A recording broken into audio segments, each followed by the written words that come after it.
Bismillahirrahmanirrahim. Assalamualaikum warahmatullahi wabarakatuh. Perkenalkan, nama saya Bang Giriwanto dengan NPM 24592011040.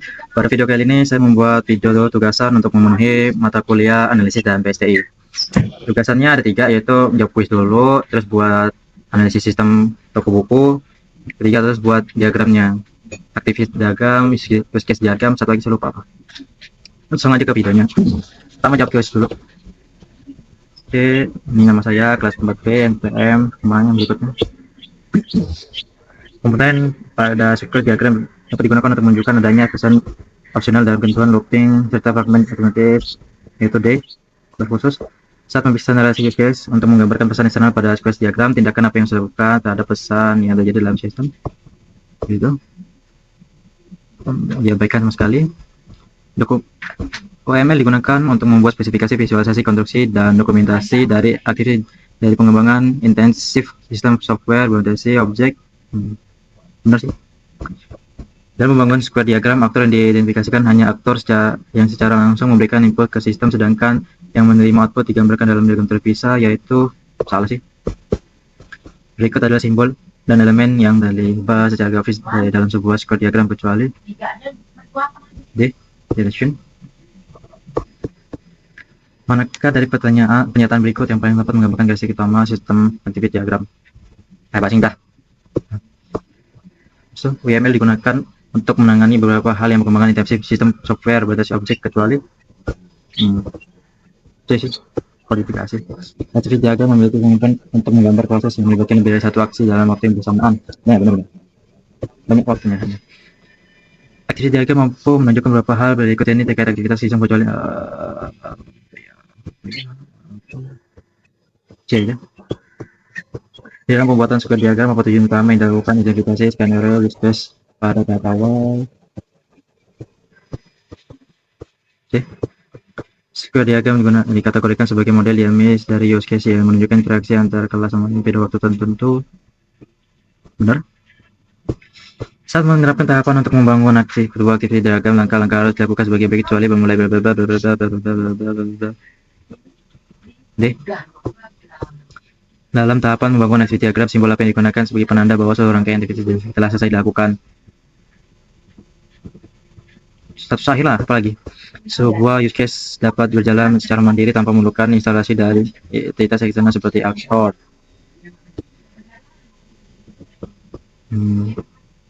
Salah.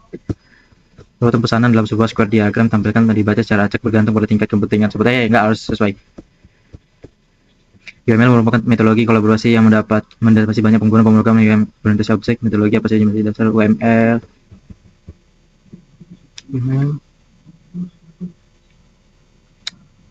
Watch again. Pembuatan aktivitas diagram diawali dengan menambahkan flow garis terlebih dahulu sebelum menentukan notasi status awal. Salah. Harusnya karakteristik dari langkah awal atau persiapan dalam membangun square diagram meliputi hal berikut kecuali menanggung asal sih. Di bawah ini merupakan tahapan yang benar dalam membangun sebuah square diagram kecuali menggambar begitu aja, mengonfirmasi bahwa pesan menambahkan desain jika terdapat pengembangan sistem.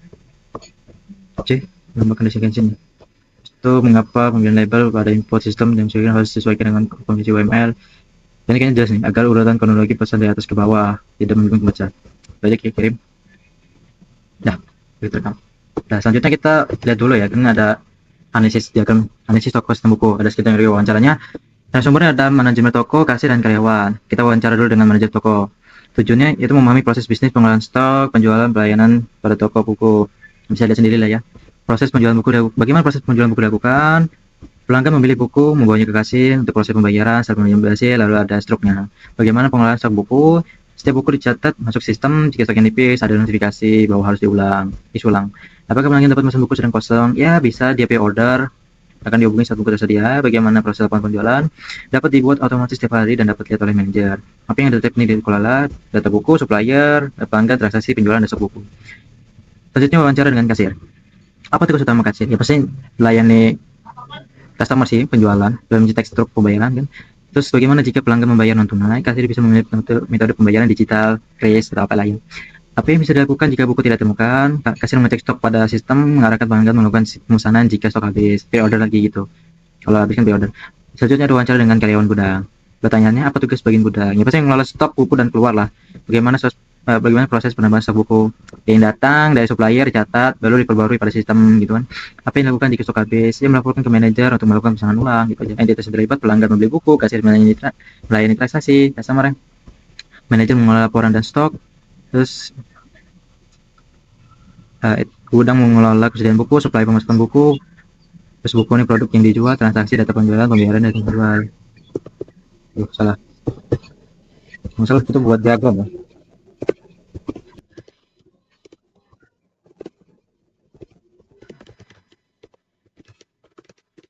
Diagram terus diagram. Yang ketiga satu lagi apa tadi? Square, diagram square. Misalnya square diagram. Oke. Ini berapa ini? Ya masih lama kayaknya. Pertama kita buat sketch diagramnya dulu ya. Pertama ya langsung buka aja lah draw io-nya. Ini oke. Sini dulu loading.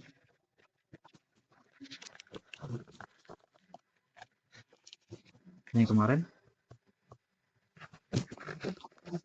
Cancel aja. Nah kita buat baru.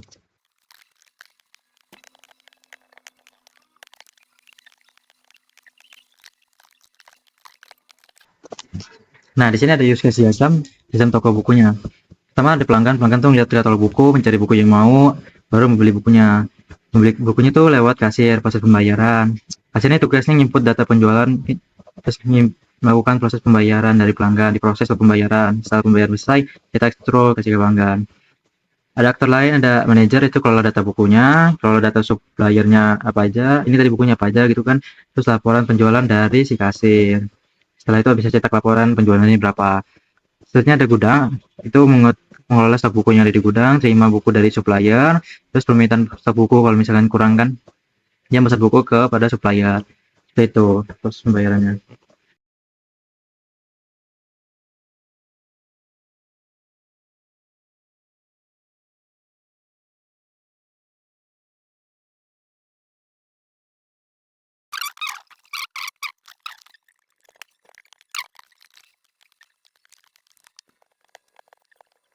Nah, jadi di activity diagram ini ada toko bukunya, pelanggan itu membeli bukunya dulu, baru bawa bukunya ke kasir. Nanti di kasir itu input data bukunya, cek stok dulu ke sistem, baru ke database-nya. Jika stoknya tersedia, maka hitung total pembayaran. Kalau tidak,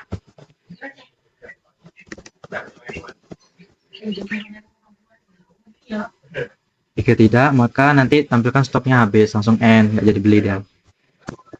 Nanti kalau hitung totalnya udah selesai, hitung total pembayaran, habis itu dia ke proses dulu nih, harusnya ke proses dulu ya. Ke proses pembayaran, itu salah ini.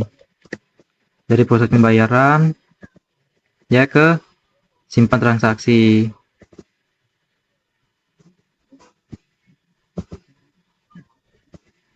Salah.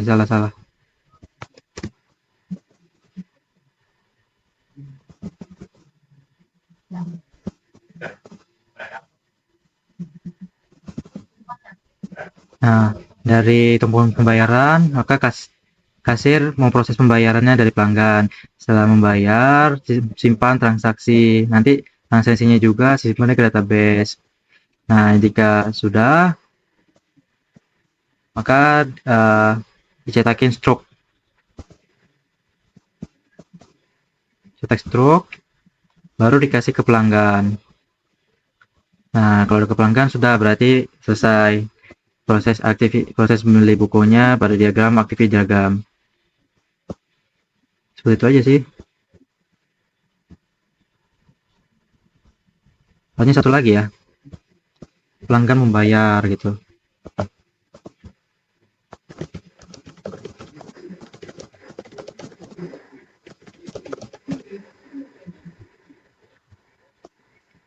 Kan dari hitung dulu baru proses pembayaran ya.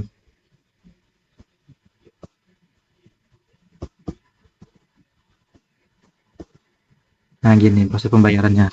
Baru nanti dari proses disimpan. Nah, gitu prosesnya.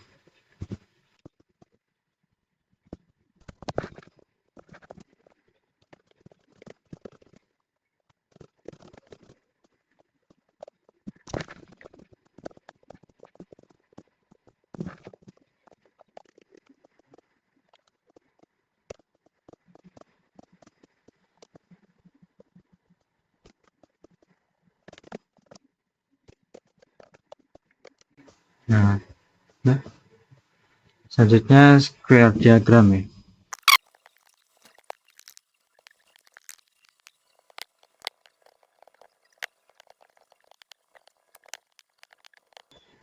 Oke, pada square diagram ini proses pembelian bukunya itu ada pelanggan. Pelanggan itu membawa buku ke kasir, input data bukunya ke sistem, itu kasirnya. Terus yang ketiga, cek stok buku di database. Jika stoknya tersedia, maka tampilkan total pembayaran.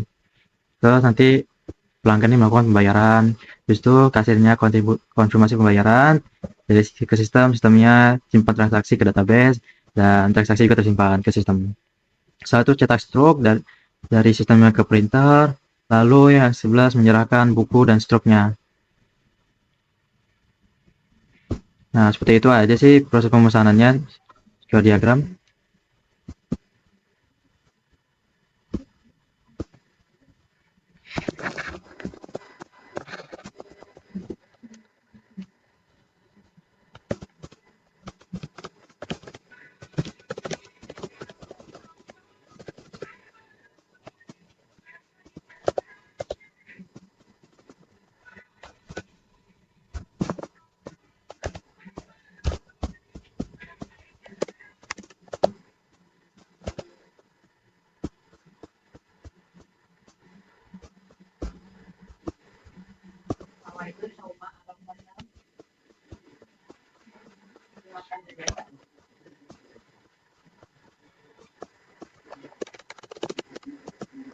Nah, itulah pembuatan penjawaban saya kuis, penjelasan wawancara dengan berbagai data, dan pembuatan diagram-diagramnya. Sekian dari saya.